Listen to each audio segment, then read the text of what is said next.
আমি দিতে চলেছি $10,000 তাকে। আমার টাকা ও ও আমি একটা নিলাম। ও, এ আমার কলা। এবার রিংটা পরিয়ে দাও। এটার জন্য ক্ষমা করো, এটা দিয়ে কিনে নিও। ও ও এই মুভিটা কিন্তু সত্যি খুব ভালো, আমি দেখতে। ও মাই গড, এটার জন্য ক্ষমা করো। এই শোনো শোনো ও ধরো এটা। ওকে ও কোথায় গেল? ওই দিকে। ওদিকে, ঠিক আছে। দাও।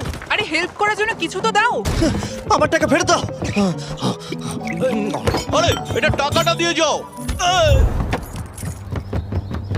আরে এই, আমার টাকা দাও। দাঁড়াও, ধরো ওকে, ধরো আমার ধরো। এবার কি করব? জিমি চলে এসো। তুমি শিওর? ওকে চলো চলো, ওকে ফলো করো। আরো জোরে চলো, আমার এই ব্রিফকেসটা ফেরত চাই। আরে সাবধানে। এই আমার টাকা ফেরত দাও। যাও নিয়ে নাও। এই তুমি কে? বেরিয়ে এসো। কে তুমি? কে কে কে তুমি? বেব, আমি তোমার সাথে একটু সময় কাটাতে চেয়েছিলাম। তুমি আমাকে বলতে পারতে